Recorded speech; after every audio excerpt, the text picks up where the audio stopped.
This headline-making, wondrous, and extraordinary event literally swept the world. On September 22nd, 1995, eyewitnesses in India began reporting accounts of Hindu statues drinking milk. The word spread quickly. Before long, the Delhi and Bombay stock exchanges were closed, so traders could feed the statues. Then, the federal government closed down.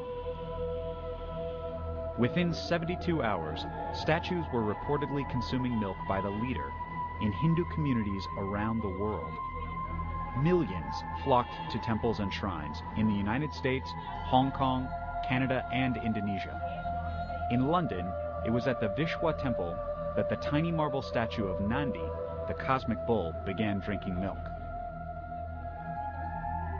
Tom Leonard, a reporter for London's Evening Standard, was more than just a witness.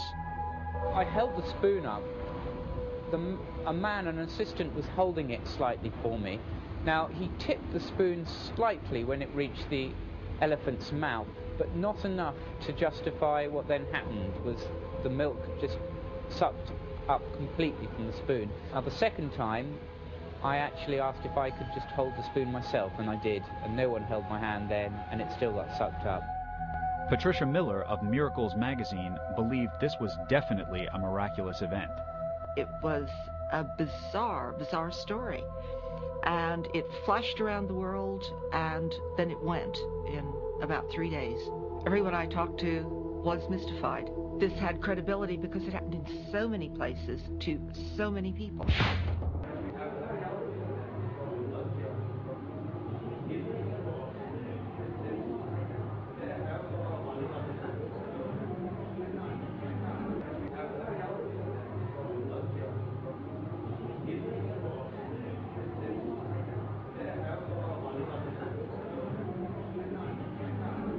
People are not believing in God nowadays. There is God. There's only scientific reason. Maybe that's why they drink milk. That's the reason. Yeah. That's why they want to prove there is God.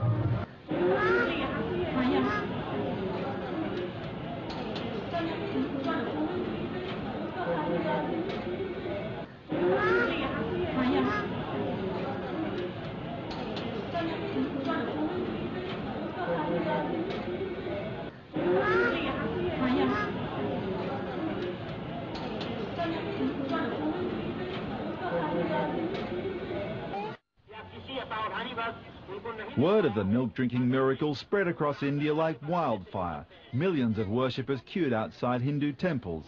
They were hoping to see statues of the Lord Shiva, the Hindu god of destruction, and his son, the elephant-headed Ganesh, actually drinking milk.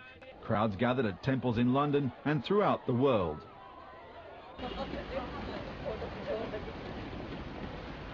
You can test it yourself because he's drinking so quick, then when you put another spoon, it's going so fast because he's drinking itself. I believe in miracles.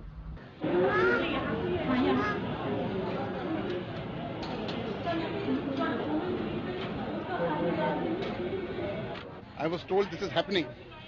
I don't believe in God. I'm an agnostic. But I had to come because this is something bigger than the atom bomb.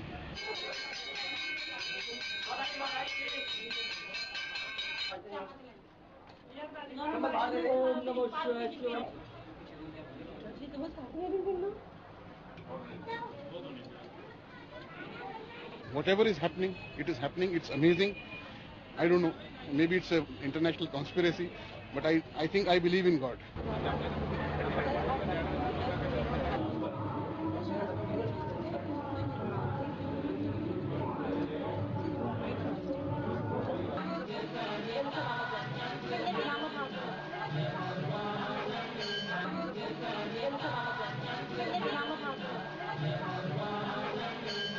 The miracle, I think it's to do with the state the world's in at the moment. I couldn't believe that. I've got to see it for myself, and I just saw it for myself. It's absolutely amazing.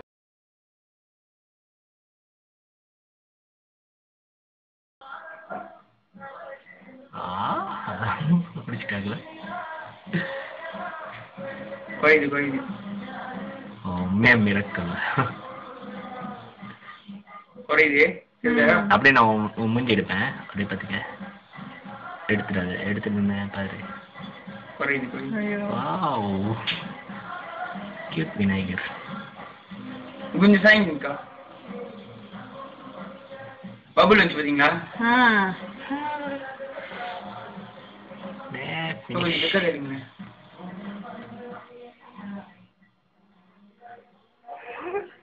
பாரு.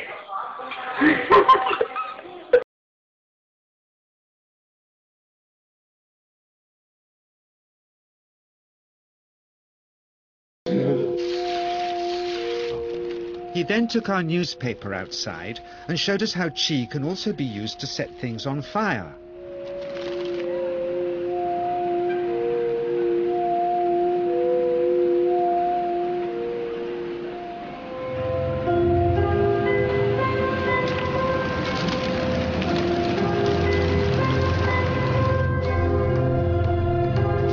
When he heard we'd shown this footage in public, he was very upset and refused all our future efforts to contact him again. As the years passed, we sadly resigned ourselves to never seeing him again. My brother Lorne never did, for by 1997 he was already dead, when I again found myself with DJ, now treating me for an eye problem. But it wasn't this that brought me back. He had tracked me down out of the blue and invited me to tell me a story.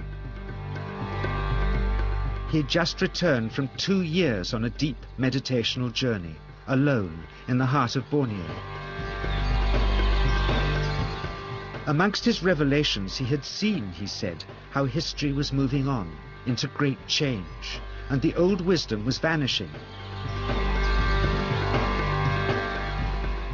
So he'd called me back to film just enough of him to remind us that we all have undreamed of powers sleeping within us, and that there's nothing special about him except for his training in waking them.